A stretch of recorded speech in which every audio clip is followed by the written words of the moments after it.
زندگی گزارنے کا سب سے بہترین طریقہ یہی ہونا چاہیے، کسی کو بھی اپنی مجبوری نہ بنائیں، کسی کے اوپر ڈیپینڈ نہ ہو کبھی۔ سنیے آپ نیچے ویڈیو میں مفتی صاحب کے منہ سے۔ کبھی بھی یاد رکھو، زندگی گزارنے کا طریقہ ہے کسی کو اپنی مجبوری نہ بناؤ۔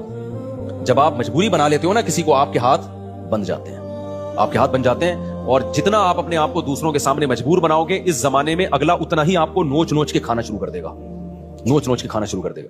تو یہ ہم صرف فقیر کس کے ہیں؟ اللہ کے۔ محتاج کس کے ہیں؟ اللہ کے۔ بس اللہ کے سامنے گڑگڑاؤ، اللہ کے سامنے ناک رگڑو، اللہ کے سامنے بولو میں محتاج ہوں، میں بھکاری ہوں تیرے در کا۔ باقی ہر ایک کے سامنے میرے بھائی سر اٹھا کے جینا سیکھ۔ ہمارے حضرت مفتی رشید احمد صاحب رحمہ اللہ تعالیٰ کی طبیعت میں بے انتہا استغنا تھا، بہت استغنا۔ استغنا سمجھتے ہیں؟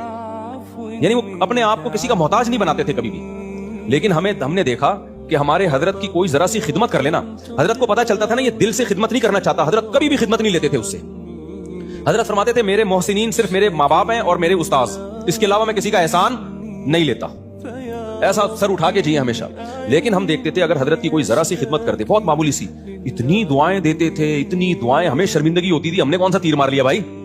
یہ عزت دار لوگوں کی علامت ہوتی ہے کہ وہ کسی کے محتاج نہیں ہوتے، لیکن کوئی ان پر تھوڑا سا احسان کرے تو رپلائی میں وہ تھوڑا نہیں، وہ بہت زیادہ، کیونکہ احسان کے بدلے میں اگر آپ احسان نہیں کرتے تو اس کو استغنا نہیں کہتے، اس کو تکبر کہتے ہیں۔ دیکھو کچھ لوگ کیا ہوتے ہیں، کسی نے آپ کی خدمت کر دی ہے تو کون سا تیر مار دیا اس نے، ہمیں کسی کی خدمت کی ضرورت نہیں ہے۔ دیکھنے میں تو لگے گا آپ بہت اونچے ہیں، لیکن یہ اونچے نہیں، آپ میں تکبر ہے۔ بھائی کوئی خدمت ٹھیک ہے، آپ اس کی خدمت کے محتاج نہیں ہیں، لیکن اگر اس نے خدمت کر دی ہے نا تو آپ اس کو رپلائی ایسے دو کہ جیسے آپ کو بہت ہی اچھا لگا ہے، آپ کو